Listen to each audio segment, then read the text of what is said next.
Bismillahirrahmanirrahim. Alhamdulillahirabbil alamin wassalatu wassalamu ala asyrafil anbiya'i wal mursalin wa ala alihi wa sahbihi ajma'in. Subhanaka la ilma lana illa ma 'allamtana innaka antal alimul hakim wa la haula wa la quwwata illa billahil aliyil azim. Rabbi shrah li sadri wa yassir li amri wahlul 'uqdatam min lisani yafqahu qawli. Allahumma salli ala sayyidina Muhammad wa ala alihi washabbihi ajma'in. Hamna marashida umurina wa izna min shururi anfusina wa min sayyiati a'malina. Man yahdihillahu fala mudilla lahu wa man yudlilhu fala hadiya lahu. Asyhadu an la ilaha illallah wahdahu la syarika lahu wa asyhadu anna Muhammadan 'abduhu wa rasuluh. Allahumma salli ala sayyidina Muhammad wa ala alihi washabbihi ajma'in. Amma ba'd. Marilah kita mulakan kuliah maghrib kita dengan bacaan umul kitab yang kita hadiahkan pahalanya, ganjarannya kepada baginda Rasulullah sallallahu alaihi wasallam, ahli keluarga dia, para sahabat dia, para pengikut tabi'in, tabi'in ila yaumiddin, kepada ahli keluarga kita, kepada guru ibu bapa kita, kepada saudara mara, kepada sahabat andai kita, kepada guru-guru kita, ustaz-ustaz kita, ustazah-ustazah, orang yang berjasa kepada kita, muslimin muslimat, mukminin mukminat seluruhnya, terutama meninggalkan kita. Lahumul Fatihah. A'udzubillahi minasyaitonir rajim. Bismillahirrahmanirrahim. Alhamdulillahi rabbil alamin, arrahmanir rahim, maliki yaumiddin. Iyyaka na'budu wa iyyaka nasta'in. Ihdinas siratal mustaqim. An'amta 'alaihim ghairil maghdubi 'alaihim waladdallin. Amin. Mulakan Tuan Nazir, Tuan Imam, ahli jawatan kuasa, Ustaz, Ustazah dan Tuan Guru, pimpin muslimat tak ada kan, muslimat tak ada, muslimat ni mudahan semuanya akan dirahmati Allah Subhanahu wa taala sekalian. Syukur alhamdulillah kita dapat berjumpa. Lain rupa masjid ni lepas 5 bulan kan tak datang. Dia ada beberapa kebaikan masjid ni masa PKP ni kan, antaranya hanya orang terpilih saja yang Allah bagi datang ke masjid. Sekarang ni dah buka open sikit kan, dah public, tapi tak tahulah berapa lama ni kan. Jadi siapa yang dapat pergi masjid rasa berbesar hati, rasa syukur pada Allah kan. Yang keduanya, masjid masa ni lah je nak, masa yang PKP itulah dia buat renovation banyak masjid. Bukan masjid ni je kan, ada beberapa masjid segi terperanjat baik, dah tukar semua kan. Cuma bila jadi buat renovation masa bulan orang tak datang masjid, duit keluar tak ada duit masuk. Tu yang jadi masalah tu. Jadi kalau terkurang terlebih tu maknanya dia bajet betul lah. Lepas tu barulah ada orang, bila dah buka balik baru orang nampak, baru ada orang bagi sumbangan balik. Tuan-tuan muliakan Allah Subhanahu wa taala, semua ni adalah ujian daripada Allah Subhanahu wa taala. Tak ada yang makhluk, tak ada apa pun dalam dunia ni yang tidak diuji oleh Allah Subhanahu wa taala. Kalau kita menyangka diri kita ni tidak diuji oleh Allah, maka itu sebenarnya satu sangkaan yang salah. Hidup kita ni penuh dengan ujian, cuma berbeza ujian antara satu orang dengan satu orang yang lain. Ada orang yang diuji dengan kesusahan, kerja tak ada, kena buang kerja, makan pun ada tak ada je kan, makan pun ada pun nasi dengan lauk yang sangat asas saja, dan dia diuji dengan kesusahan. Ada orang lain diuji dengan kesenangan, ujian juga. Jangan dia sangka dia sedang menikmati satu benda yang dia tidak diuji, sedangkan itu juga adalah ujian daripada Allah Subhanahu wa taala. Adakah dia bersyukur dengan apa yang Allah bagi pada dia? Apakah dia melakukan tanggungjawabnya apabila dia telah diberi nikmat oleh Allah, dia bantu orang lain pula? Benda-benda seperti ini adalah ujian daripada Allah Subhanahu wa taala. Setiap manusia ada ujiannya, dan dia tidak sama ujian antara satu sama lain.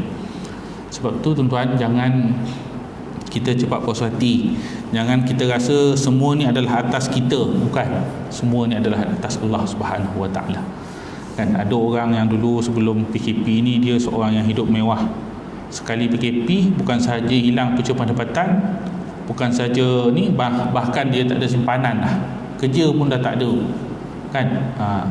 Ada orang yang dulu berada di atas, kemudian bila berlaku pelbagai-bagai perkara yang berlaku masa PKP ni, maka dia tak ada di atas dah, dia duduk di bawah. Dan ada orang yang di bawah, kemudian Allah angkat dia jadi di atas. Jadi semua ni tuan-tuan, semua ni adalah ujian daripada Allah Subhanahu Wa Taala. Jadi kita kena syukur apa sahaja yang Allah bagi pada kita, kerana kita tak tahu apakah nikmat yang Allah akan bagi lepas dia uji pada kita tu.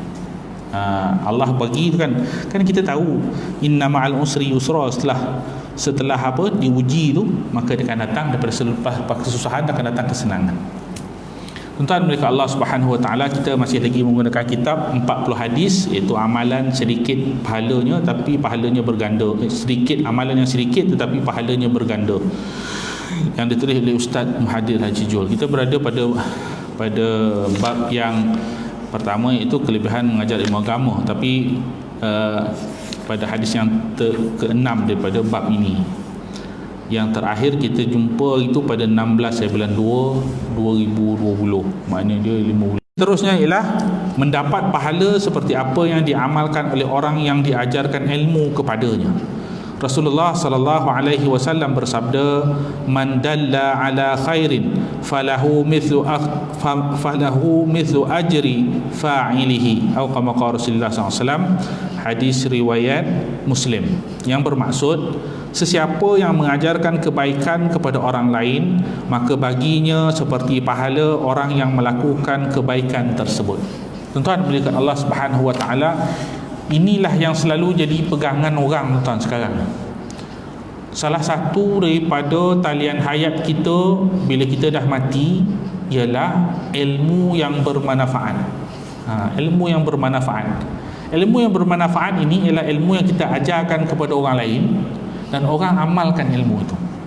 Dan dia akan jadi, selagi mana orang amalkan ilmu itu, maka dia akan jadi sumber kebajikan dan pahala daripada Allah Subhanahu Wa Taala kepada kita, hatta mati tak ada dekat dunia ni lah. Sebab tu tuan-tuan, kan kalau kita dengar ustaz-ustaz bila dia di manalah kuliah-kuliah tu, selalu dia akan sebut penutup pada kuliah dia akan sebut, apa yang kita dengar ni mudah-mudahan kita dapat amalkan, kita sampaikan pada orang tak ada dalam majlis ni. Maksudnya apa? Sampaikan itu supaya dipanjangkan itu semua. Apa yang kita dengar tadi itu kita amalkan, kita panjangkan pada orang lain, dan orang lain akan amalkan. Dan orang yang lain yang dengar tu, yang kita sampaikan tu, dia akan amalkan. Apa yang dia amalkan itu tak ada. Kita dengar ustaz tadi cakap macam ni, balik rumah cakap dengan rumah ni, bacalah sebelum tidur tu, baca zikir, baca sikit istighfar, baca sikit macam tu. Isteri pun amalkan tu, anak pun amalkan tu. Isteri pula cakap dengan adik-beradik dia, berbual, cerita begitu, kawan dia pun amalkan, bagi tahu kat orang tu, kawan tu dengar pun dia amalkan. Sebab tu tuan-tuan sekarang ni, kalau tuan-tuan tengok dalam banyak anak-anak muda yang pandai teknologi ni, maka dia buat apa tuan? Dia buatnya YouTube. Kan, dia ambil tengok ceramah ustaz tu, dia potongnya YouTube tu sikit-sikit dia. Berapa 50 saat, 60 saat, dia potong mana bahagian yang ustaz tu kata beramallah sebelum ni, baca ayat-ayat ni, kemudian nanti akan dapat ganjaran pahala sekian begitu. Kemudian dipotong dan disebarkan, bagi dalam WhatsApp, bagi dalam Facebook apa semua, dan orang yang tengok tu baca amalan untuk menyelesaikan hutang, maka dia tengok, oh ni amalan ni, baca dia, lepas tu dia pun mula amalkan benda tu. Maka orang yang baca tu dia dapat pahala.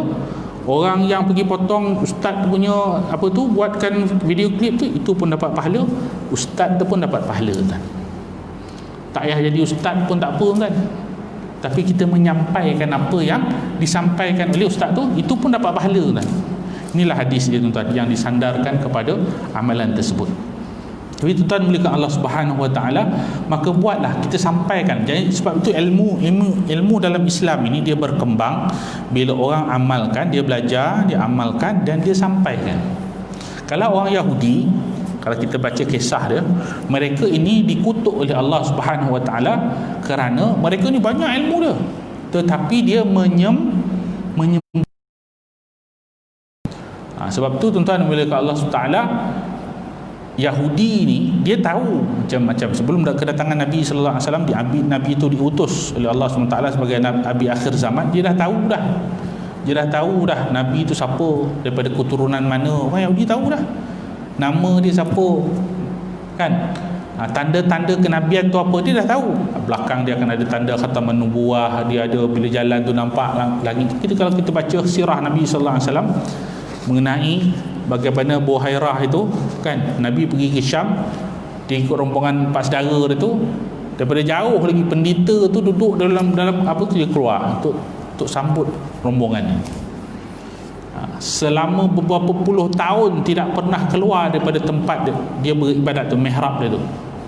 Tapi bila tu sebab kemudian ditanya kepada Abu Talib, ada siapa yang kau bawa ni? Dia kata, tak ada siapa, ni tunjukkan yang budak lelaki tu.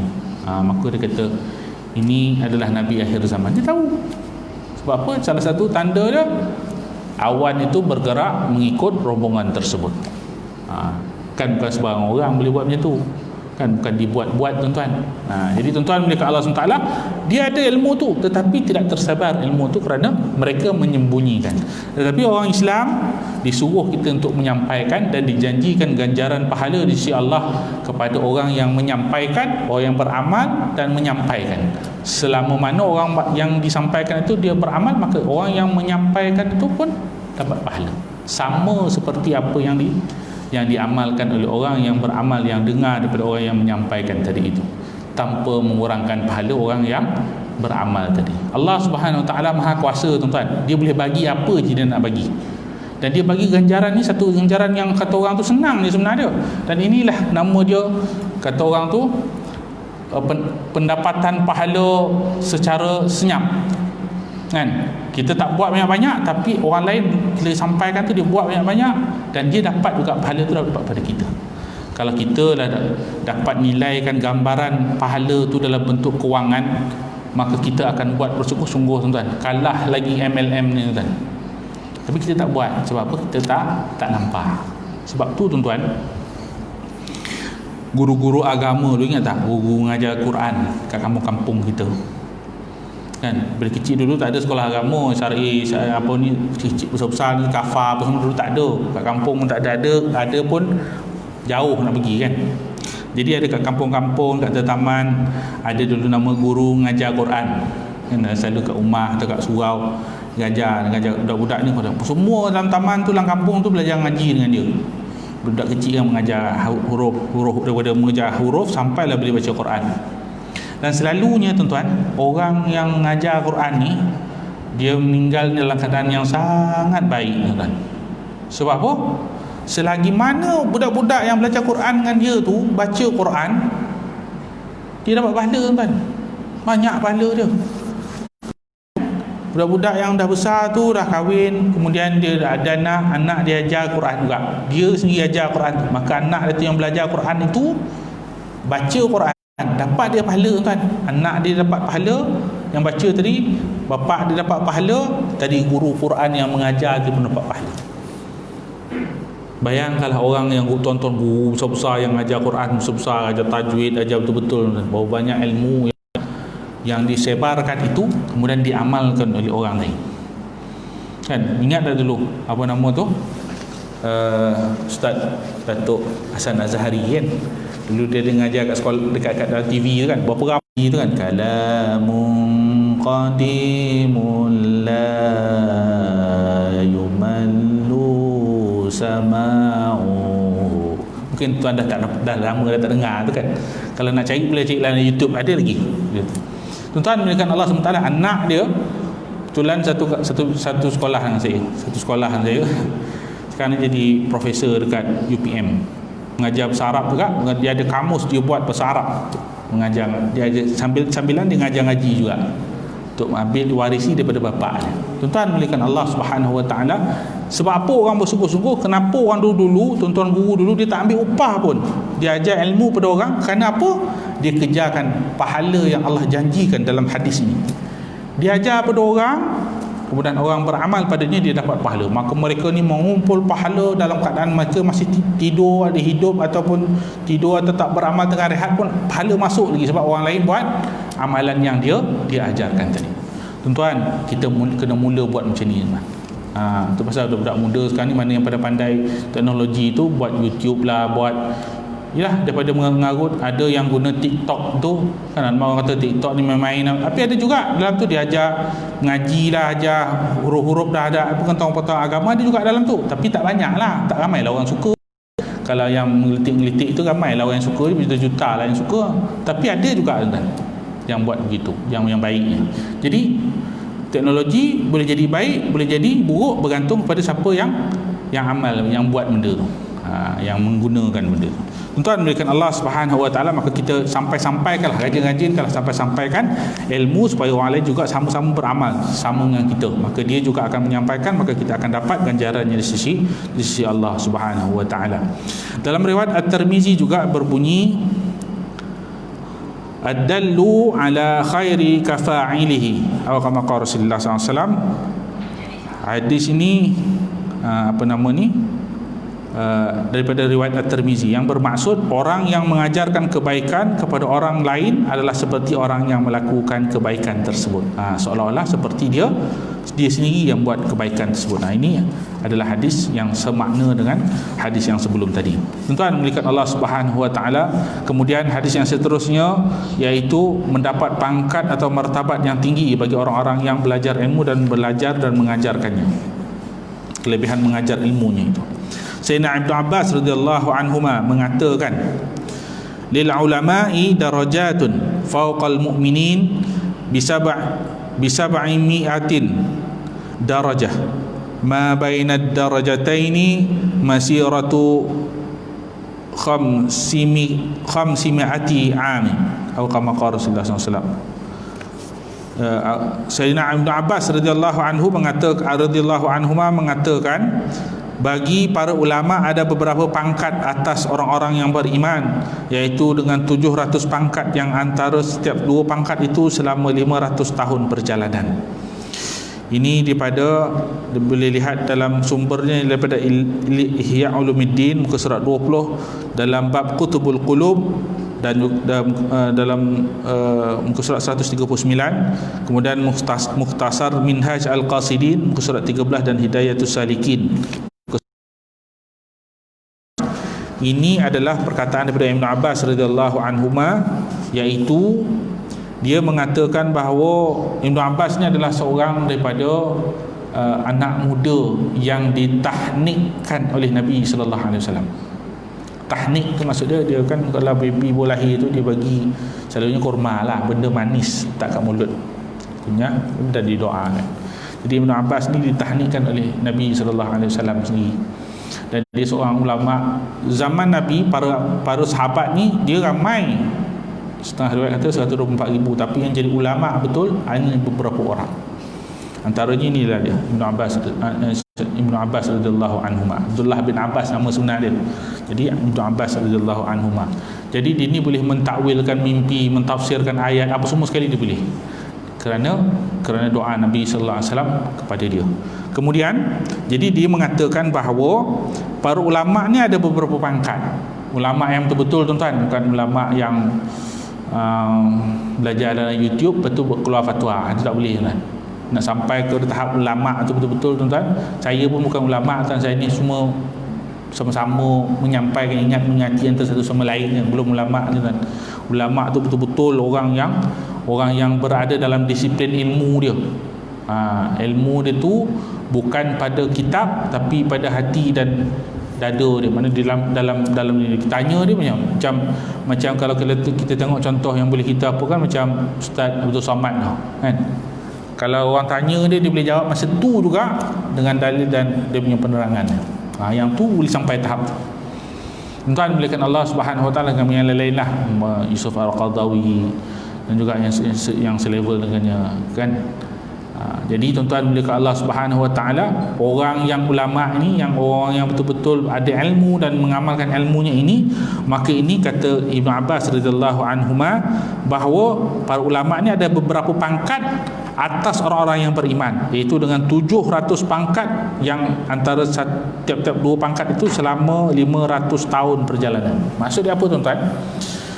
Kita orang biasa, orang ulama ni dia ada tingkatan dia di atas orang-orang biasa macam kita ni sampai 700 tingkat. Tak ada tengok mana dia sampai wali kutub ke yang betul-betul atas sekali, yang memang macam sampai ada tahap imam mazhab macam Imam Malik ke Imam Syafi'i ke Imam Hanafi ke, iaitu imam yang faqih tentang fiqh, imam-imam yang banyak lagi ilmu dia dari segi yang lain macam Imam Ghazali dan seterusnya. Itu tak tahu tingkat yang keberapa kan. Jadi macam ada itu macam guru fardu ain, guru Quran, guru macam itulah, yang tinggi-tinggi sampai ilmu banyak yang dikuasainya, maka itu ada 700 tingkat kata Ibnu Abbas radhiyallahu anhumah. Kemudian di antara satu tingkat dengan satu tingkat itu dipisahkan dengan 500 tahun perjalanan. Maksudnya jauhnya Allah angkat kedudukan orang yang mempelajari ilmu itu, tuan-tuan. Sebab tu nak belajar ilmu ni, tuan-tuan, dia betul-betul kena ketekunan. Kalau tuan-tuan tengoklah kan, kita sebagai pelajar, kita ni disuruh oleh Islam untuk belajar daripada lahir sampailah kita mati. Tak ada berhentinya proses belajar. Jadi orang yang belajar ilmu betul-betul menekuni untuk belajar ilmu. Macam kalau kita tengok budak belajar pondok kan, terutama ilmu agama ni, bukannya senang, tuan-tuan. Nak belajar ilmu pakai kitab kuning, tuan-tuan. Lepas tu dulu saya ingat lagi, saya belum muda dulu, adalah pergi join pondok, tengok diorang tu 2-3 minggu je pun kan, tengok Allah tak sanggup lah kita hari bangun pagi, bangun pukul 3-4 pagi tu dah bangun dah, mandi apa semua tu, mula ngaji baca Quran. Kalau yang tahfiz tu baca Quran dah start menghafal balik apa semua, main sunat tu, baca kitab tu, baca sampai subuh. Lepas habis subuh tu rehat sarapan jap, tu sambung balik baca kitab tu. Kitab tu kecil-kecil, tuan-tuan, tak ada handphone, tak ada apa, kita masa tu tak ada, tuan-tuan. Itulah dia nak, dan itulah yang dia buat berhari-hari, setiap hari selama 5, 6, 7 tahun, tuan-tuan. Habislah 3-4 kitab kuning tu belajar. Sebab tu mereka kalau yang dulu ni, dia benda tu masuk dalam diri dia sebab dia tak ada buat benda lain. TV tak ada, apa tak ada, semua dia memang belajar tu je. Dan susahnya orang yang nak buat benda tu, kan, setengah jalan lari, sebab benda tu tak menarik. Syaitan pula tu akan cucuk supaya jangan teruskan belajar ilmu tu. Susahnya, tuan-tuan. Sebab itulah ganjaran yang dijanjikan oleh Allah SWT tu sangat tinggi. Sebagaimana darjat yang memisahkan antara satu darjat dengan satu darjat itu, oleh kata Ibnu Abbas radhiyallahu anhu ini, jauh 500 tahun. Bayangkanlah, tuan-tuan, kalaulah kita ni, tuan-tuan, nak dibandingkan dengan besok orang yang berilmu dengan orang yang beramal, orang yang menyampaikan ilmunya, orang lain beramal atas ilmu yang disampaikannya tu, macam mana besok kita ke akhirat, tuan-tuan? Bayangkan, tuan-tuan, kita ni dah lama tak banyak ngajar orang, mengajar kebaikan, menyampaikan kebaikan kepada orang pun tak banyak, amalan sendiri pun teruk kan, macam mana, tuan-tuan, kan? Maka inilah yang patut kita renungi dan kita insafi, bahawa kita ni macam mana hebat pun kita, ada orang yang lebih hebat daripada kita, kan? Ada orang yang jauh lebih hebat daripada kita. Maka semata-mata itulah kita mengharapkan Rasul ini rahmat daripada Allah Subhanahu Wa Taala, supaya Allah kekalkan kita dalam Islam, Allah bagi kita taufik dan hidayah untuk kita terus beramal, kan, itu sampai kita taufik dan hidayah supaya Allah bagi kepada kita, supaya kita boleh juga sampaikan pada orang lain, supaya orang boleh amalkan, supaya kita juga dapat ganjaran daripada amalan yang dibuat oleh orang lain yang kita ajarkan dan kita sampaikan tadi itu. Jadi, tuan-tuan, mulia Allah SWT, itu bab yang pertama. Bab yang kedua kita masuk kepada, iaitu tajuknya kelebihan menuntut ilmu. Tadi kelebihan orang-orang yang ada ilmu, yang mengajarkan ilmu agama. Dan sebelum ajar tu dia kena ada ilmu dia, kan. Jadi kelebihan orang yang mengajar ilmu. Ini kemudian kelebihan orang yang menuntut ilmu. An Abi Hurairah radhiyallahu anhu anin Nabi sallallahu alaihi wasallam qala: Man salaka tariqan yaltamisu fihi ilman sahalallahu lahu bihi tariqan ilal jannah. Kama qala Rasulullah SAW. Hadis riwayat Muslim, At-Tirmizi, Abu Daud dan Ibnu Majah. Daripada Sayyidina Abu Hurairah radhiyallahu anhu, daripada Nabi sallallahu alaihi wasallam bersabda, sesiapa yang melalui, iaitu menempuh satu jalan untuk mencari ilmu, maka Allah akan memudahkan kepadanya jalan ke syurga dengan usahanya tersebut. Tuan-tuan, mulia Allah SWT, hadis ni hadis yang popular kita selalu dengar. Sebab tu, tuan-tuan, Kita bila nak pergi masjid, pergi surau kan, kita tak ada kuliah maghrib, antara maghrib isyak ada kuliah kan, ataupun ada pergi sembahyang subuh, ada kuliah subuh. Maka nak keluar rumah tu tuan-tuan, maka kita niatkan juga kita nak pergi sembahyang berjemaah, dalam masa yang sama kita nak pergi menuntut ilmu. Maka dengan mudah-mudahan kerana kita nak pergi niat kita nak menuntut ilmu, maka Allah mudahkan segala urusan kita untuk masuk syurga. Tak, sebab berdasarkan hadis ini, iaitu untuk mencari ilmu, barang sesiapa yang melalui atau menempuh satu jalan untuk mencari ilmu, maka Allah akan mudahkan padanya jalan ke syurga dengan usahanya tersebut. Kerana Allah suka dengan usaha kita tu, maka Allah mudahkan kita untuk masuk syurga, jalan untuk masuk syurga. Bila kita pergi dengan niat begitu, maka ada ilmu-ilmu yang disampaikan dalam kuliah-kuliah tu dapat pada kita, maka kita pun mula beramal dengan apa yang kita belajar tu, maka dapat pahala kita. Dalam masa yang sama kita sampaikan pada orang lain pun dengar tu, dia dapat tu, dia juga amalkan, dapat kita juga pahala daripada orang tu. Maka ini namakannya Allah mudahkan untuk kita jalan untuk masuk ke syurga. Kalau kita nak buat semua tuan-tuan, tak terlarat kita tuan-tuan. Besok kita akhirat besok kan, tu yang orang bila dekat akhirat besok, bila dia sampaikan buku catatan amal pada dia, maka dia tengok dalam catatan amal dia tu, ya Allah, bila pula aku pergi haji sampai 20 kali ni, 30 kali, bila pula pergi umrah banyak ni, sekian. Rupanya ada orang lain yang kita sampaikan ilmu yang kita sampai, walaupun kita pergi mungkin sekali je kan, pergi haji sekali je dapat. Tahun ni langsung tak dapat pergi haji kan, siapa pun tak dapat pergi kan, orang sana je pun ada yang tak dapat juga pergi haji. Kemudian pergi umrah sekali, tapi tengok beratus-ratus kali kita pergi umrah. Rupa-rupanya ada ilmu yang kita belajar masa kita buat pergi haji ke pergi kursus, pergi umrah tu, kita ajarkan pada orang lain, kita sampaikan pada orang lain, kita praktikkan, tunjukkan kat orang lain macam mana nak buat, dan orang tu beramal dengan apa yang kita ajar tu. Rupa-rupanya dia pun begitu, dia buat begitu, dia ajar orang lain nak pergi umrah. Macam mana orang tanya, dia pun jangan, akibat daripada ilmu yang kita sampai daripada dia tu, dia pun amalkan, lepas tu dia ajar kat orang lain tanya kat dia, sebab dia nak pergi umrah, pergi tanya dia, maka dia cerita macam ni. Ramai orang belajar je, dan sudahnya pahala dia buat tu, semua orang yang buat tu dapat dekat kita. Senang kan tuan? Kalau kita dapat macam tu, maka itulah besok terperanjat, tiba-tiba ya Allah, rupanya inilah dia, benarlah apa yang kau sampaikan melalui junjungan baginda Rasulullah SAW ni, rupanya inilah dia yang nama dia pahala yang disampaikan kepada orang lain.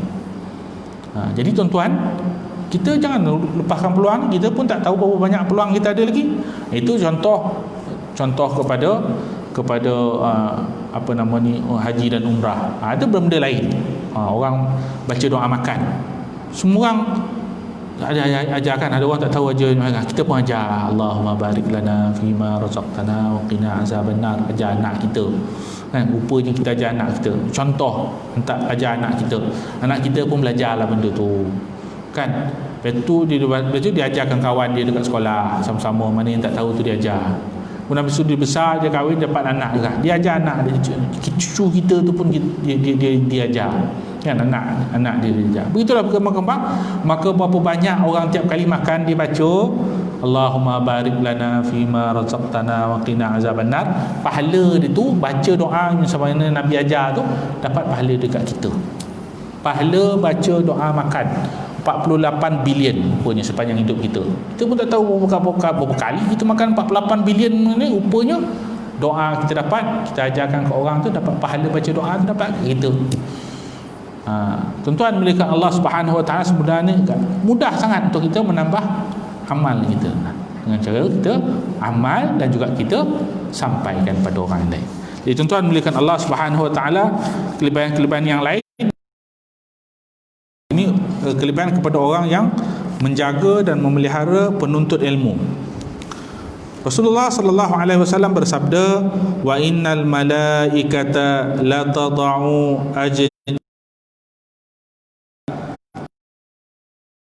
ridan bima yasna, atau kama qala Rasulullah sallallahu alaihi wasallam. Hadis riwayat Ahmad, Abu Daud, At-Tirmizi dan Ibnu Hibban, yang bermaksud, dan sesungguhnya malaikat merendahkan segala sayapnya untuk orang yang menuntut ilmu kerana redha dengan malaikat mengembangkan sayapnya, dan dia melindungi orang yang pergi menuntut ilmu itu. Sebab tu kalau orang yang dia meninggal kerana pergi dalam masa dia menuntut ilmu, maka dia dihitung sebagai orang mati syahid. Itu dalam ganjaran yang lain pula. Jadi tuan-tuan mereka Allah SWT, maka orang yang pergi menuntut ilmu, terutama menuntut ilmu agama ni, maka dia dilindungi oleh para malaikat. Sebab itulah kena betulkan niat kita masa kita keluar rumah, untuk atas niat apa kita nak keluar. Pergi menuntut ilmu, nak pergi mentaati perintah Allah, cari rezeki ke, begitu begini. Niat itu akan menentukan nanti ganjaran yang akan kita dapat sepanjang masa kita berada dalam keadaan tersebut. Tuan-tuan melihat Allah Subhanahu Wa Taala, jadi malaikat akan merendahkan segala sayapnya, sebab dia redha dengan apa yang dilakukannya. Kemudian dalam hadis, dalam perkara yang lain, itu menuntut ilmu adalah seperti orang yang berjuang di jalan Allah. Rasulullah sallallahu alaihi wasallam bersabda, "Man kharaja fi talabil ilmi fahuwa fi sabilillah hatta yarja'." Atau kama qala Rasulullah sallallahu alaihi wasallam, hadis riwayat At-Tirmizi, yang bermaksud sesiapa yang keluar untuk menuntut ilmu, maka dia berada di jalan Allah sehinggalah dia pulang. Maka ini adalah perkara yang sangat penting, tuan-tuan. Kita bagi tahu kepada anak-anak kita, terutama yang masih belajar, kan, ataupun cucu kita yang masih belajar, kata nak keluar rumah tu niat pergi menuntut ilmu yang diredai oleh Allah, maka dia seolah-olah berada di jalan Allah. Orang yang berada di jalan Allah, tuan-tuan, dia akan dihitung segala perbuatannya dengan kebajikan. Dia makan dapat pahala, minum dapat pahala, semayang lagi lah dapat pahala, berjalan tu dapat pahala, setiap langkah tu dikira, sebab dia berada di jalan Allah Subhanahu Wa Taala. Kalau kita tak buat benda tu, tak ambil peluang tu, maka rugilah. Padahal mulanya hanya dengan berniat saja, berniat untuk melakukan, untuk pergi menuntut ilmu. Inilah yang kita ajarkan kepada anak-anak kita, cucu-cucu kita, kan, kawan kita, mana yang pergi menuntut. Dan belajar ni bukan semestinya pergi sekolah, kan, pergi kuliah maghrib, pergi seminar, pergi macam-macam, ada ceramah ke apa ke, kita itu termasuk dalam proses belajar. Ada orang buat bengkel menambah pendapatan, kan, menambah pendapatan. Jadi kita pun pergi dengan niat kita nak belajar ilmu. Mudah-mudahan nanti dapat tambah pendapatan, maka dapatlah kita kumpul duit, pergi haji ke, pergi umrah ke, hantar anak pergi tempat yang lebih baik untuk menuntut ilmu ke. Semua tu akan jadi niat kita, itu akan jadi asas untuk kita jadi dapat ganjaran di sisi Allah Subhanahu Wa Taala. Sebab kita nak jadi orang yang menuntut ilmu, seperti orang yang berjuang di jalan Allah. Kemudian yang ketiga, iaitu penuntut ilmu termasuk dalam golongan yang selamat daripada laknat Allah di muka bumi ini.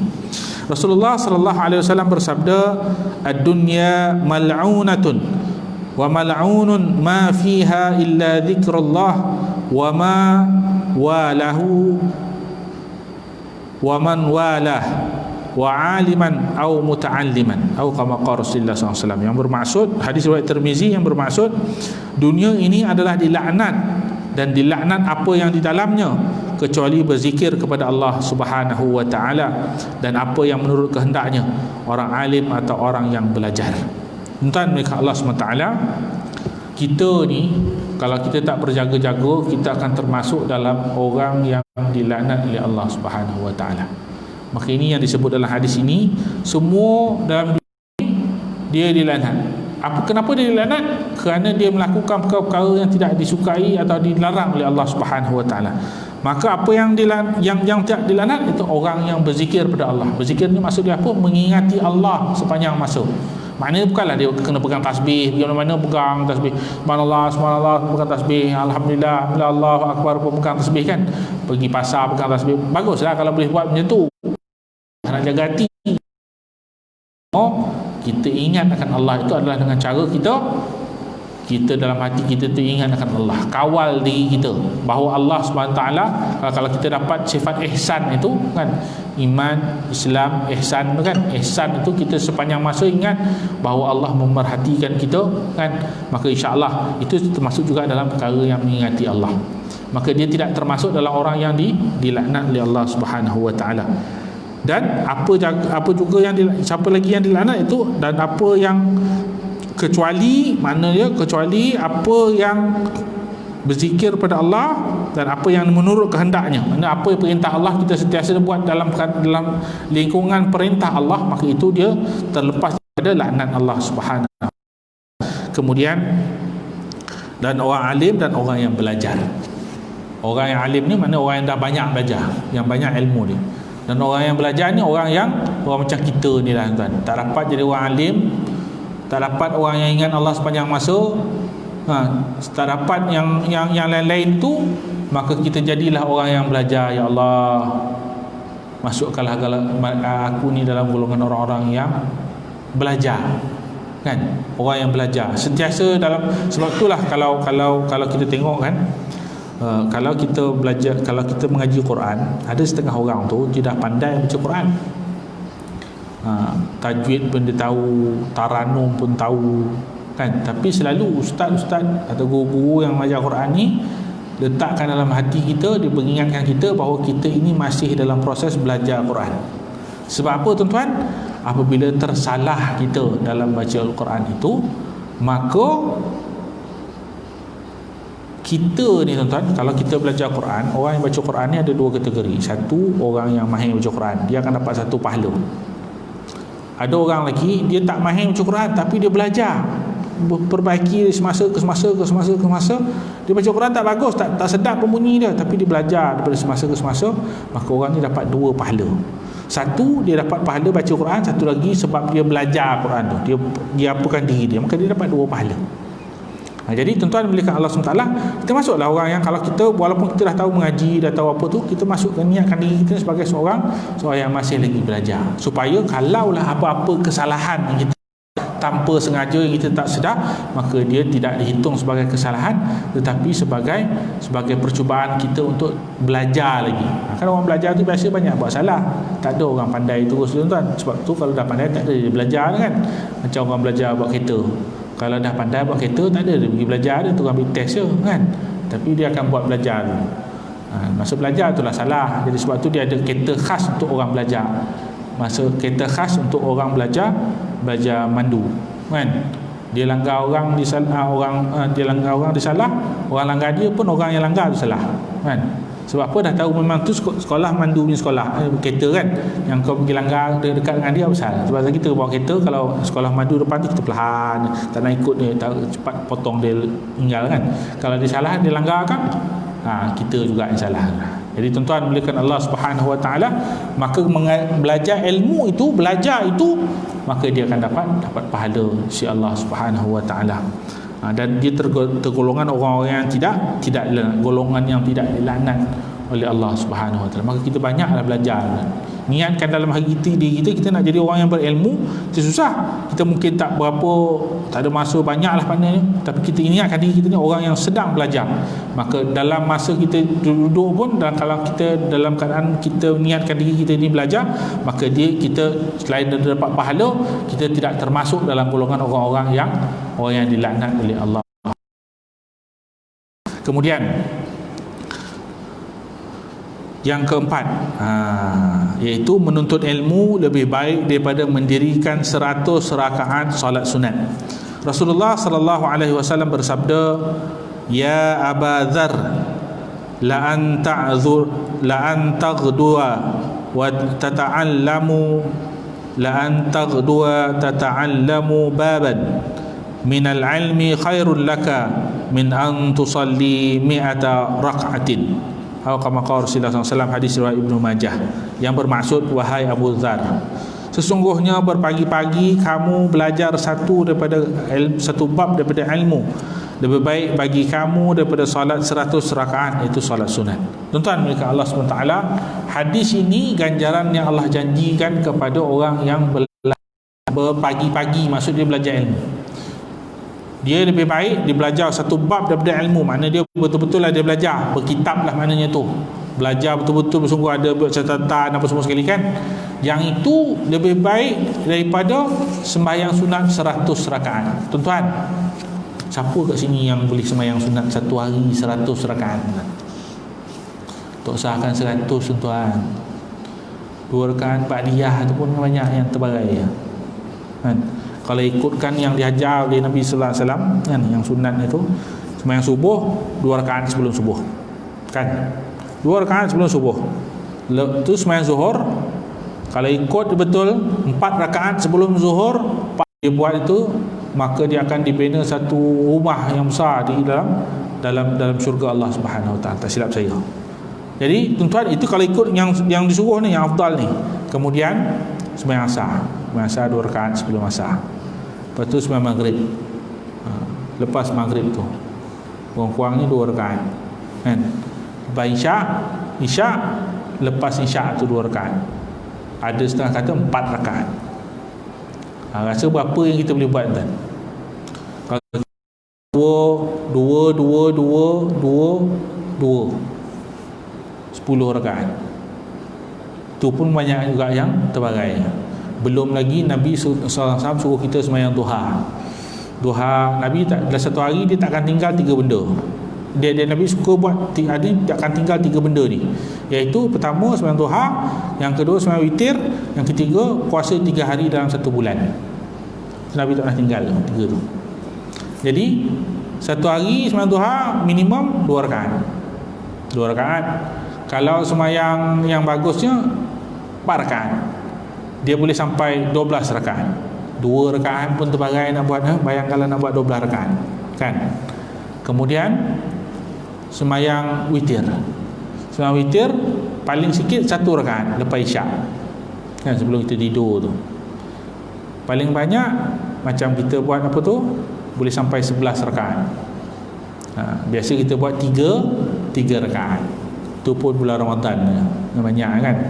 Bulan lain macam dah tak ada solat sunat, solat witir tu dah. Bulan Ramadan semua buat. Itu pun ada yang tak buat juga. Dengan andaian dia akan sembahyang tahajud dululah sebelum kita buat sembahyang witir tu. Kan? Tapi rupanya terkejut pun tidak. Jadi sudahnya terbagai macam tu je. Kan? Jadi sebab tu kita buat je lah lepas habis sembahyang tu tarawih tu, buat je lah 3 rakaat tu. Kan? Dah tidur kan besok pagi, bangun sebelum sahur tu, sembahyang tahajud, tak ada masalah. Sebab dah kira hari baru, jadi tak payah. Kita lepas sembahyang tak witir, kita tak ada sembahyang sunat lagi dah, sebab dia penutup pada sembahyang pada hari tu. Kita tidur lah, lepas kita bangun tidur tu dah kira hari baru, maka kita akan boleh sembahyang sunat lagi seperti biasa. Tuan-tuan melihat Allah Subhanahu Wa Taala, maka janji Allah dalam hadis ini, dia dapat 100 dengan belajar satu bab daripada agama, dia akan dapat 100 pahala sembahyang sunat. Sehari nak lepas 10 pun susah, tapi dapat 100 sunat. Sebab tu budak-budak nak pergi sekolah, suruh dia niat macam tu, dapat dia pahala 100 pahala sembahyang sunat. Cuba tu tuan, kalau tuan-tuan perasan dulu-dululah, tengok budak-budak yang berjaya dapat straight 8E, 9E, 11E, 12E, 15E pun ada. Yang budak-budak sekolah yang daripada sekolah asrama, yang asrama sekolah agama macam Muhammadi lah, yang di sekolah agama ni, bila ditanya dekat daripada orang tu, apa rahsia kerjaan, dia kata dia bangun awal pagi begini, kemudian sembahyang sunat, kemudian dia start belajar, kemudian sembahyang berjemaah subuh, kemudian dia pergi sekolah tu dengan niat begini. Lepas tu dia dapat restu ibu bapa dia, dapat restu guru-guru dia sebelum masuk PSA, dia minta ampun, minta maaf. Tengok kaitan pada agama tu, tuan-tuan, dia sangat kuat. Barulah mereka ni berjaya, kan? Ada juga yang tak ada agama pun berjaya juga, tapi tak semenggah lah dia punya, dia dapat kejayaan, tapi berbanding dia punya akhlak dia berbeza. Tuan-tuan melihat Allah Subhanahu Wa Taala, maka kita latih anak-anak kita, bagi tahu anak-anak kita, cucu kita, supaya tiap kali nak keluar rumah nak pergi belajar tu, maka niatkan dia, suruh dia berniat supaya dia pergi belajar ilmu. Mudah-mudahan dia termasuk dalam golongan orang yang dapat 100 pahala solat sunat ni, tuan, 100 rakaat ni.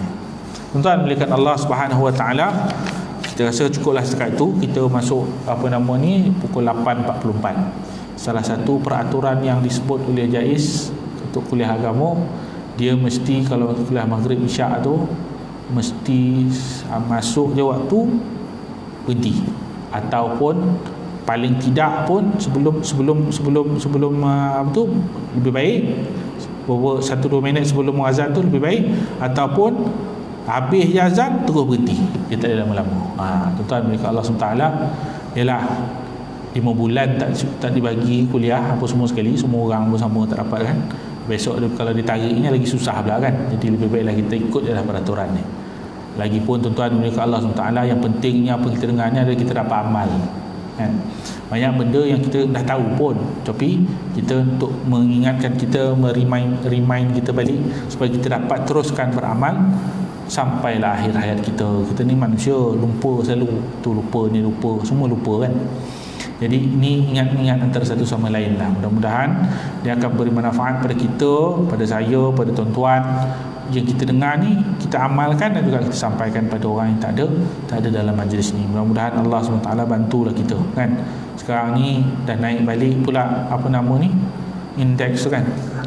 Kerajaan kata 3 angka je PKP balik. Yang semalam dah okey dah. Kerajaan kata akan perketatkan balik SOP. Teknikal dia besok hari Isnin akan dikeluarkan. Tunggulah tuan-tuan, duduklah dalam rumah tu sampai gemuk lah kita duduk dalam rumah, keluar tak boleh ni kan. Tuan-tuan bila Allah SWT berhenti dulu setakat itu, mudah-mudahan Allah akan bantu kita dalam menghadapi semua ni ujian Allah SWT ni kan. Mudah-mudahan Allah SWT bagi kita taufik hidayah untuk kita dengar apa yang kita dengar ni jadi amal kan, kita sampai pada orang tak ada dalam majlis ni. Saya mohon maaf, ampun dan maaf kepada tuan-tuan atas segala salah silap. Mudah-mudahan Allah akan ampunkan saya dan tuan-tuan sekalian, dan Allah SWT akan kumpulkan kita besok dalam syurga Allah SWT bersama dengan baginda Rasulullah sallallahu alaihi wasallam. Kita tutup majlis kita dengan tasbih kifarah dan suratul Asr. Subhanallah hamdihi, subhanakallahumma wa bihamdika, asyhadu an la ilaha illa anta, astaghfiruka wa atubu ilaik. Bismillahirrahmanirrahim. Wal 'asr innal insana lafi khusr illa alladhina amanu wa 'amilus solihat tawasaw bil haqq wa tawasaw bis sabr. Billahi taufiq wal hidayah. Wassalamu alaikum warahmatullahi taala wabarakatuh.